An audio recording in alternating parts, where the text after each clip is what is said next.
आप अजय बाबू कहाँ गए? अच्छा, कहीं गए होंगे व्यवस्था में। हाँ। संत भी आप बताओ, आप बाहरी घर से कहीं जाते हैं सबके साथ, बहू रानी के साथ, घर में ताला लगाते हैं ना, क्यों? किससे सुरक्षा?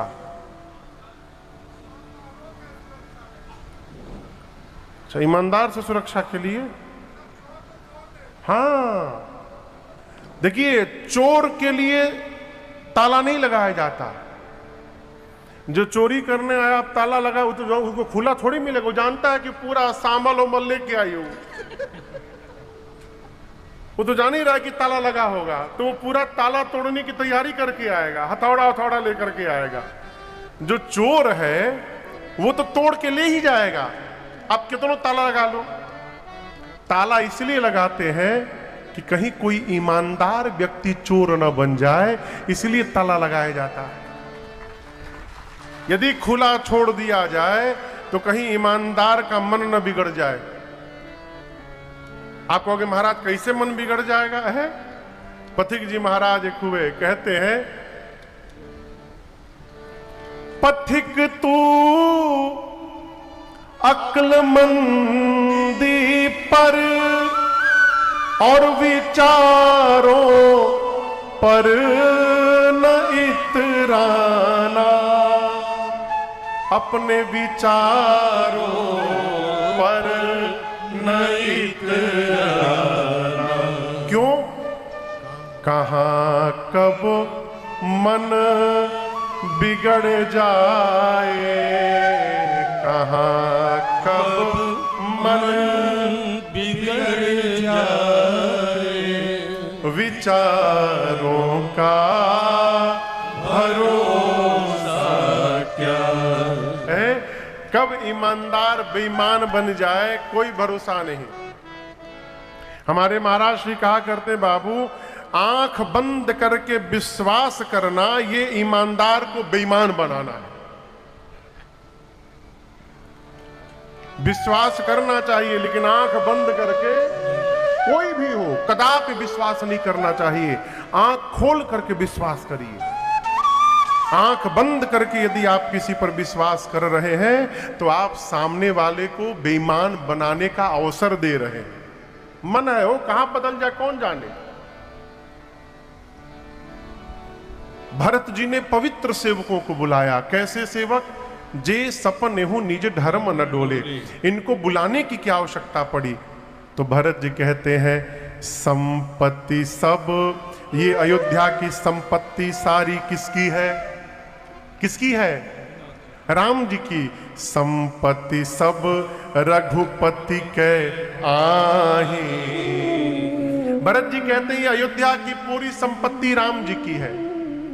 यदि मैं इस संपत्ति को ऐसे ही छोड़ के चला गया तो मेरा परिणाम मंगल होने वाला, तो परिणाम न मोर भलाई। इसलिए इस संपत्ति की उचित व्यवस्था करनी पड़ेगी। अब आपसे मैं पूछ रहा हूं, आपकी जो संपत्ति है, आपका जो घर है, आपका जो परिवार है, आपको मिला है, ये किसकी संपत्ति है? कौन मान रहा है? बहुत सुंदर, हम आपको प्रणाम कर रहे हैं।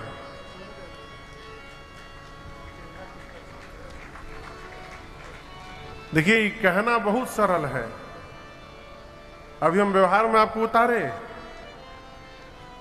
व्यवहार में। आप जो बतिया कहें व्यवहार में उतारे इसको। आपकी सारी संपत्ति भगवान की है, आपका कोई कुछ नहीं है। यदि कोई आपसे आके कहे कि जितना जमीन है राम मंदिर के नाम पर लिख दीजिए तुरंत, तो आपको दंडवत है, आपको बहुत बहुत प्रणाम और जय श्री राम है। यदि आपका यह भाव है तो आपको दंडवत। ये सरल व्यवहार नहीं है। आदमी आरती करता है तो भगवान को धोखा देता है। घंटी पकड़ लिया, घंटी समझते हैं ना, गरुण जी, और आरती शुरू किया, तन मन धन जो भी है सब कुछ है तेरा, स्वामी सब कुछ ही का है तेरा, तेरा तुझ, घंटी पकड़ा है, अर्पण तेरा तुझको अर्पण। मुंह से कहता है सब कुछ तेरा, इधर कहता है ठेंगा तेरा। जय जगदीश हरे। आदमी आरती में तो डालते समय परसवा में सबसे छोट खोजत है, सिक्का का नहीं है का वो कहीं सिक्का तो दिखाई नहीं, हम लेके चले थे आरती में डालने के लिए चले थे, लेके 10 के दिखा के 5 के हैरत है। कहना अलग विषय है कि सारी संपत्ति भगवान की है, इसको मान लेना बिल्कुल अलग विषय है। बहुत कठिन है वो, बहुत कठिन। मैं क्यों ये प्रसंग आपको सुना रहा हूं, ये पूरा परिवार, पूरी संपत्ति भगवान ने दी है। हम न लेकर आए थे, न हम लेकर के जाएंगे। कई बार कथा सुनने के बाद लोगों को क्षणिक बैराग हो जाता है, कहते हैं महाराज अब तो मन करता है घर परिवार सब छोड़ के आप ही के साथ रहे। काहे रहे, काहे हमारे साथ रहे, अपने घर परिवार में रहिए। ये जो परिवार आपकी संपत्ति है ये राम जी की है। यदि इस परिवार को आपने अधर्म में छोड़कर अब वैराग्य धारण किया तो आपका भी परिणाम मंगल होने वाला नहीं है। इसका देखभाल करना आपका दायित्व है। भरत जी कहते हैं अयोध्या की संपत्ति श्री रघुनाथ जी की है, यदि छोड़कर मैं चला गया तो परिणाम न मोर भलाई, मेरा परिणाम मंगल होने वाला नहीं है। पवित्र सेवकों को बुलाकर भार सौंपा। गुरुदेव से भरत जी ने कहा गुरुदेव आज्ञा हो तुम राज्याभिषेक की सामग्री ले ले। गुरु जी ने कहा सारी सामग्री लीजिए।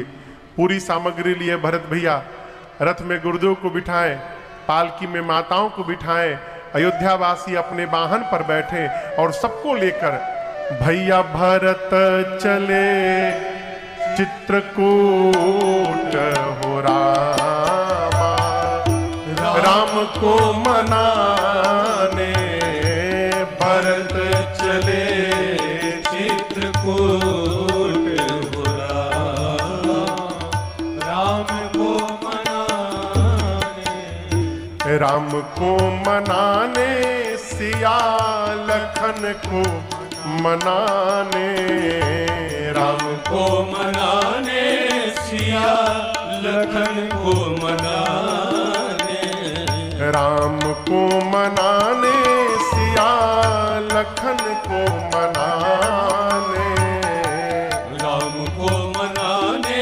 सिया लखन को मनाने। भैया भरत चले चित्रकूट हो राम को मनाने, भरत चले चित्रकूट हो राम को मनाने, राम को मनाने, राम को मनाने। भरत भैया पूरे समाज को लेकर के भगवान से मिलने चल पड़े। किसका फोन आया था? हो गया प्रिंट आउट? जय जय। पूरे समाज को लेकर भगवान से मिलने भरत भैया चले हैं। लेकर के पहले दिन तमसा नदी के तट पर, दूसरे दिन गोमती मैया के तट पर, तीसरे दिन सई नदी के तट पर, चौथे दिन श्रृंगवेरपुर में निषाद राजगुह के पास भरत जी पहुंचे। जैसे भरत जी को निषाद राजगुह का परिचय मिला है, भरत जी रथ पर से कूद पड़े हैं। गोस्वामी जी कहते हैं भरत जी ने गुरु जी से पूछा गुरु जी वो सामने कौन प्रणाम कर रहे हैं? गुरु जी ने कहा आपके भैया के सखा हैं। भरत जी रथ पर से कूद पड़े, जाकर निषाद राजगुह को हृदय से लगा लिए। गुरु जी ने भरत जी से पूछा भरत जी आप भले स्वीकार न करें लेकिन आप इस समय अयोध्या के राजा के प्रतिनिधि हैं।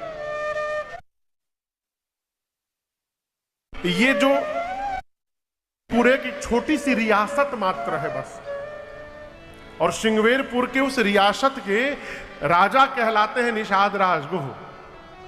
आप निषाद राजगुह के लिए दौड़ पड़े। ये उचित नहीं था आपके लिए। भरत जी ने कहा गुरुदेव आपने तो ये बताया ही नहीं कि वो श्रृंगवेरपुर के राजा हैं, आपने तो ये कहा कि वो मेरे भैया के सखा हैं, है? गुरुदेव पिता का मित्र पिता जैसा होता है, भैया का मित्र भैया जैसा होता है, स्वामी का मित्र स्वामी जैसा होता है। आपने परिचय दिया कि राम सखा सुने चंदन त्यागा, चले उतरी उमगत अनुराग। भरत जी दौड़ करके निषाद जी को हृदय से लगा लिए। आपको बताऊं निषाद राज जाति से क्या है? कहिए कहिए। केवट है, मल्लाह है। निषाद राजगुह जाति से मल्लाह है। भरत जी क्षत्रिय हैं, भगवान के भाई हैं और निषाद राजगुह को गले लगा रहे हैं। ये क्या है हो? ये जो कीड़ा घुसा है ना दिमाग में कि वो छोटा है और हम बड़े हैं, इसी कीड़े ने आज हमारे समाज की दुर्गति की हुई है।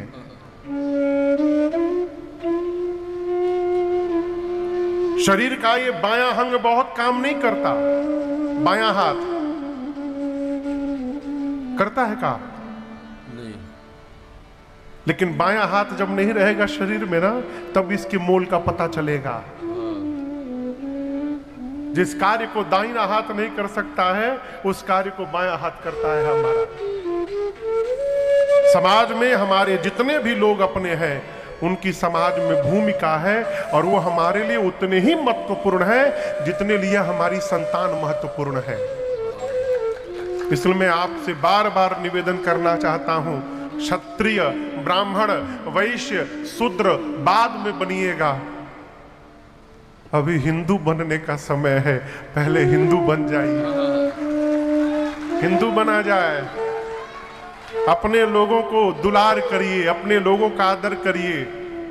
हम अपने लोग का, अपने बेटे को आप अपमानित करिए ना, आपके साथ कितने दिन रहता, मैं चैलेंज करता हूं आपको। आप अपनी संतान का अपमान करिए, छोड़ के चली जाएगी। और देखिए जब हम अपने का तिरस्कार करते हैं ना, तब पड़ोसी चच्चा को अवसर मिल जाता है उसको भड़काने का। जो पड़ोस में चच्चा बैठे हैं उनको अवसर मिल जाता है उसको बहलाने का, फुसलाने का, और उसको बहला फुसला के दिवा स्वप्न दिखा करके लेके जाते हैं। यहां दर्शन करिए ना आप, भरत जी ने निषाद राजगुह को गले लगाया है। यदि भरत जी गले लगा सकते हैं, राम जी शबरी के घर में जाकर खा सकते हैं, तो हम और आप राम के भक्त होकर क्यों नहीं जा सकते? शरीर में बीमारी लग जाए और डॉक्टर साहब कहते हैं एक बोतल खून ले आइए, तो कोई भी ब्लड बैंक में नहीं पूछता कि ब्राह्मण का है कि क्षत्रिय का खून है। पूछता है क्या? उस समय तो जो भी मिले आप अपने रक्त में चढ़ा लेते हैं। यदि आप एक शूद्र के रक्त को चढ़ाने को तैयार हैं, तो उस शूद्र को गले लगाने के लिए क्यों नहीं तैयार हो रहे? अपने लोगों का आदर करिए, नहीं तो ये छांटते छांटते कहीं हम ना छटी जाए। जो समय आया है, अपने लोगों का आदर करिए, उनको प्रेम करिए, उनको भी सम्मान दीजिए। हम सब भगवान के बनाए हुए हैं। कौन किस कुल में जन्म ले रहा है, ये हमारे आपके हाथ में नहीं है, ये विधाता के हाथ में है। इसलिए अरे ब्राह्मण भगवान के मुख से जन्म लिया, ब्राह्मणों से मुखमासीत। क्षत्रिय को भगवान की भुजा कहा गया है, क्षत्रिय भगवान की भुजा है, वैश्य भगवान के उदर हैं और शूद्र भगवान के पांव हैं। आपको बताऊं, पांवे की पूजा होता है, मुहवा की पूजा नहीं होता है। कहीं भी कहीं जाने पर मुख नहीं पखारा जाता है, चरण पखारा जाता है। चरण पखारी कीन्ह अति पूजा। भगवान के जिस चरण से गंगा निकली और पवित्र हो गई, उसी चरण से शूद्र निकलकर पवित्र कैसे हो गया? ये सब राजनीति का विषय है। हमको आपको बांटने के लिए बड़ा छोटा बना के रखा गया है, इसको समझिए। जय हो महाराज, दंडोत दंडोत प्रभु, विराजे विराजे विराजे विराजे, बैठे बैठे। भरत जी ने निषाद राजगुह को अपने हृदय से लगाया, और जैसे हृदय से लगाया, लोग कहने लगे भरत जी ने किसको गले लगा लिया? अरे आपको बताऊं, बिहार में बक्सर जिला में गंगा जी बहती हैं, आप लोग शायद जानते हो। उसी गंगा जी के बगल में एक और नदी बहती है जिनका नाम है करमनासा। क्या नाम है? करमना, जोर से कहिए, करमनासा। कहा गया है करमनासा नदी का जल यदि शरीर से स्पर्श मात्र हो जाए तो जीवन के सारे सत्कर्म उसी क्षण समाप्त हो जाते हैं। उसका नाम ही है कर्मनासा। गोस्वामी जी कहते हैं कर्मनास जल सुरसरी परई। आप कहिए, जिस कर्मनासा नदी के जल से पुण्य समाप्त हो जाते हैं, उस कर्मनासा नदी का जल निकाल कर कोई एक लोटा गंगा जी में डाल दे तो उस गंगा जी में जाने के बाद उस जल को अपने ऊपर कौन नहीं छिड़केगा? जिस निषाद राजगुह को भगवान ने अपने हृदय से लगा रखा है, उनसे पवित्र संसार में दूसरा और कौन हो सकता है? इस बात को निषाद जी स्वयं कहते हैं। कहते मैं कौन हूं? कपटी कायर कुमति कुजाती, लोक वेद बाहर सब भांति। निषाद जी कहते हैं भरत जी मैं कपटी हूं, कायर हूं। कोतल की डोरी को पकड़ के भरत जी पैदल पैदल चल रहे हैं। भरत जी ने कहा देखो, मैं तो अयोध्या से ही पैदल चलने वाला था, लेकिन मां कौशल्या ने कहा तो मैं रथ पर बैठ गया। क्यों बैठ गया? अयोध्या से लेकर श्रृंगवेरपुर तक मेरे भैया भी सुमंत जी के साथ रथ पर बैठकर आए थे, लेकिन प्रभु जब यहां गंगा जी को पार करके आगे गए होंगे ना, तो यहां मेरे भैया के लिए कोई अश्व, कोई हाथी और कोई रथ नहीं खड़ा होगा। यहां से मेरे प्रभु पैदल पैदल गए होंगे। हम आपसे एक बात कहें, हम पैदल चल रहे हैं, ये भी अपराध कर रहे हैं। क्यों? मेरे स्वामी पैदल गए थे, अब मैं भी पैदल चल रहा हूं, ये मैं अपने स्वामी की बराबरी कर रहा हूं। मेरे लिए तो उचित है कि मेरे भैया यदि पैदल पैदल गए हैं तो मेरे लिए उचित है सिर भरी जाऊं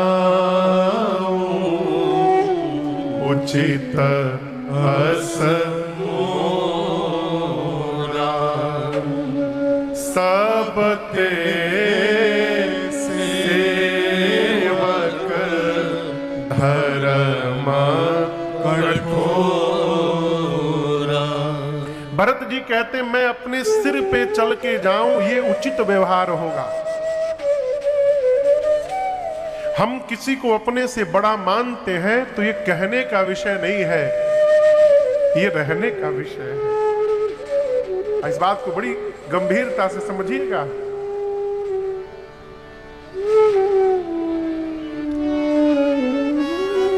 मैं आपको एक बात बताऊं अपनी, 10 साल हो गए महाराज श्री के साथ मैं कहीं गया हुआ था, तो एक सूटकेस मेरा बड़ा सा था, उसी में कपड़ा लेकर मैं गया था। किसी ने मेरे से कमेंट में एक बात कही, अब कमेंट में कहे कि विनोद में कहे कि चेलो के सूटकेस गुरुवे जी ऐसा बात। अब ये बात मुझे इतनी बुरी लगी, 10 साल हो गए इस बात को, मैं किसी से बताया नहीं आज तक। उस घटना के बाद मैं जब भी गुरुजी के साथ रहता हूं तो अपना एक छोटा सा सूटकेस है, उसी में कपड़ा लेकर रखता हूं। 2017 में मैं 1 महीना अमेरिका था महाराज जी के साथ, 1 महीना केवल कथाओं के लिए मैं धोती लेकर गया था, और कथाओं के बाद हाफ कुर्ता और लुंगी लेकर के गया था। 1 महीना वहां रहा साथ। उन्होंने कमेंट नहीं किया, उन्होंने मेरी आंखें खोल दी। ये व्यवहार, छोटी छोटी बातें हैं। जीवन में ऐसा व्यवहार नहीं करना चाहिए जिससे स्वामी से बराबरी होने लगे, फिर अंतर समाप्त हो जाएगा। और श्रेष्ठ से यदि हमारा अंतर समाप्त हो रहा है तो यह हमारा दुर्भाग्य का प्रारंभ है। गुरु और शिष्य का अंतर दिखाई पड़ना चाहिए, है? भले शिष्य कितना भी बड़ा हो जाए, गुरु नहीं हो सकता है। जो गुरु है वो सर्वकाल सद्गुरु ही रहेगा। भरत जी बोले, मेरे लिए उचित है मैं सिर पे चलूं। सिर पे क्यों चलूं? आपको पता है सबसे आगे वन में कौन चलता था? राम जी, लक्ष्मण जी, सीता जी में। राम जी के पीछे, सीता मैया के पीछे लक्ष्मण जी।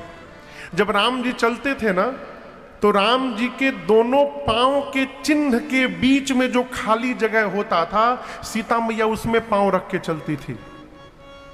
देख के चलती थी कि कहीं भगवान के चरण चिन्ह पर मेरे पद न चले जाएं, ये भगवत अपराध हो जाएगा। तो जो बीच में जगह बचता था, सीता मैया उनमें पांव रख के चलती थी। लक्ष्मण जी के लिए और समस्या, उनके लिए दोनों के चिन्ह पूजनीय है। तो लक्ष्मण जी राम जी और सीता मैया के पद चिन्ह को शरीर से तनिक दाहिने रख करके और बगल में चला करते थे।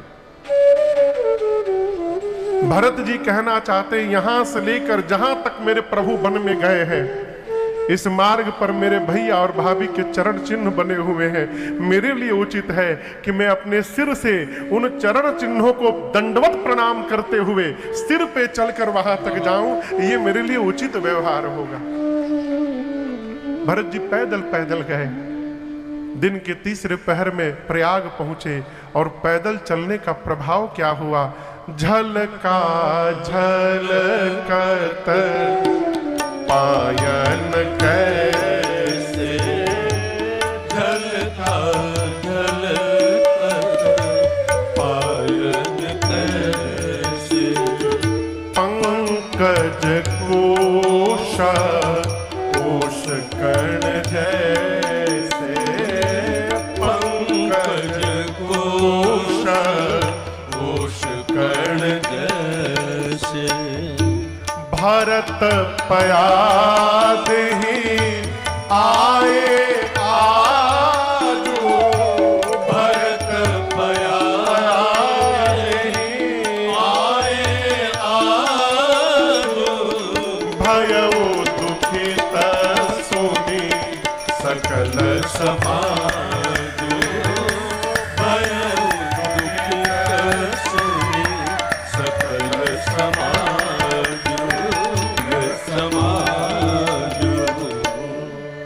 भरत जी के पूरे पांव में छाले फर गए। क्यों? पहली बार जीवन में भरत जी पैदल पैदल चले हैं, नंगे पांव। मां कौशल्या ने कहा, बहुत पीड़ा है ना भरत? भरत जी मुस्कुराए, बोले, ना मां, कोई पीड़ा नहीं है। मां ने कहा, झूठ क्यों कह रहे हो? भरत जी बोले, मां, पांव के छाले तो आप देख रही हैं, परंतु जो छाले मेरे हृदय पर निकले हैं मां, वो मेरे भैया को छोड़कर किसी को दिखाई भी नहीं पड़ेगा। हृदय में जो पीड़ा उमड़ रही है मां, उस पीड़ा के आगे पांव की पीड़ा का कोई मोल नहीं है। और उसी परिस्थिति में भरत जी ने अपनी पूरी प्रजा की सूचना ली। खबर लीन, क्या पता चला? सब लोग नहाए। सब लोग पहले आ गए थे क्योंकि वाहन पर आए थे। भरत जी पैदल पैदल आए, इसलिए बाद में आए। सब लोग आकर पहले त्रिवेणी जी में स्नान कर चुके थे। अब भरत जी को गुरु जी लेकर गए त्रिवेणी जी में स्नान कराने।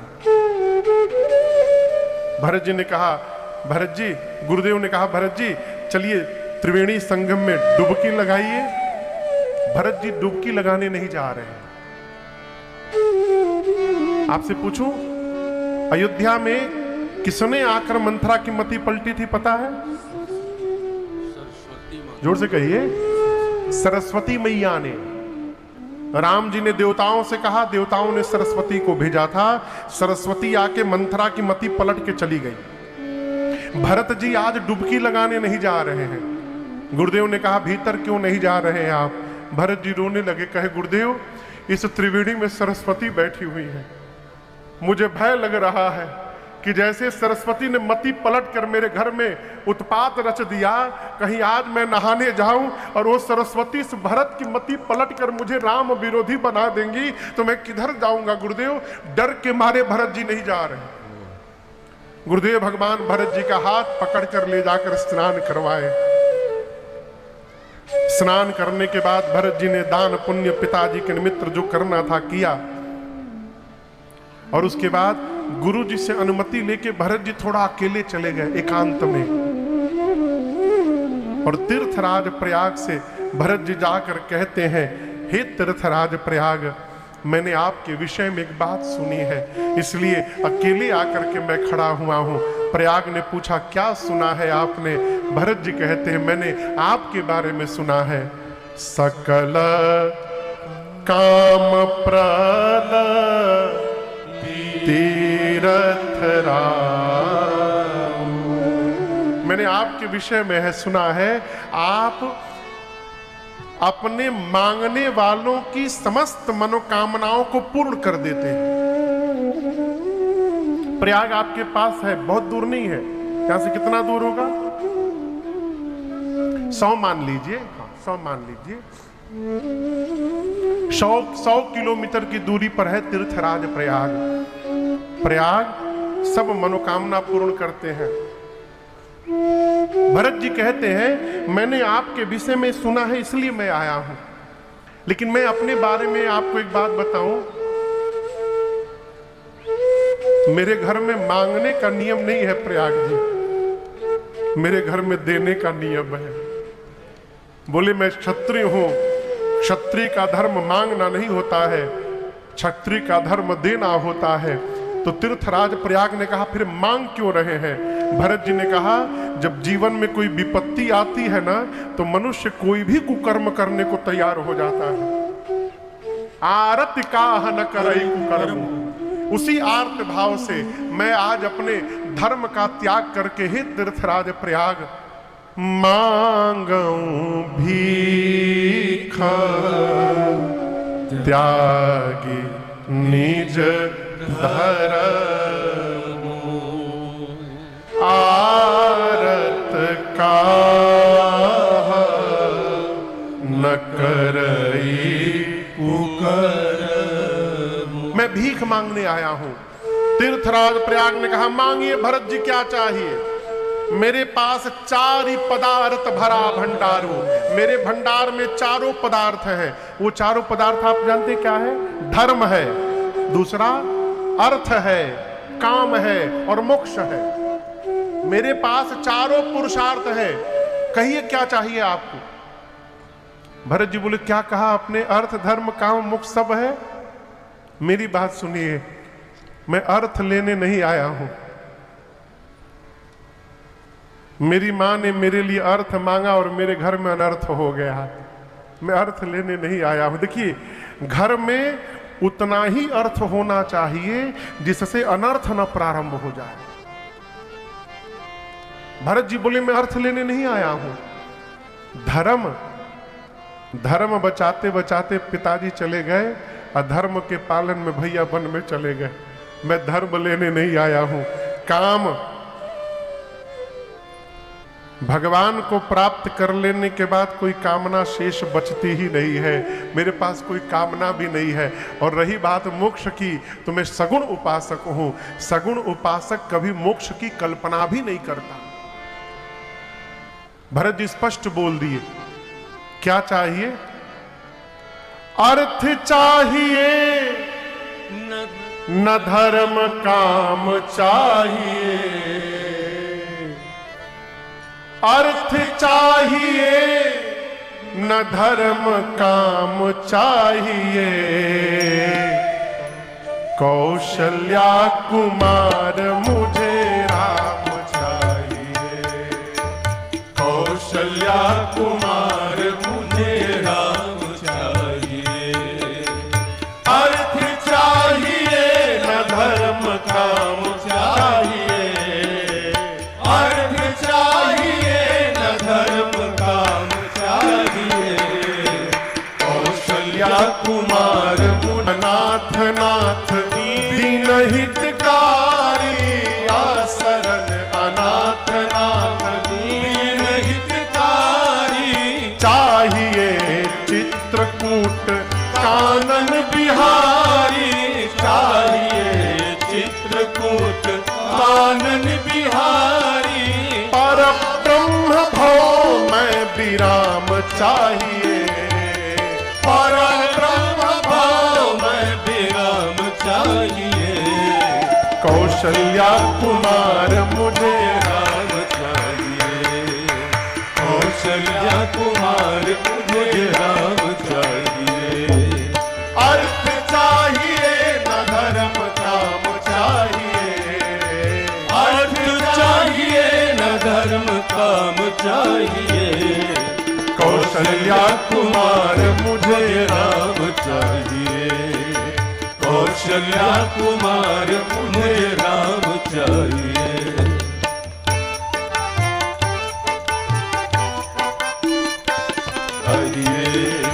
कौशल्या कुमार मुझे राम चाहिए, कौशल्या कुमार मुझे राम चाहिए।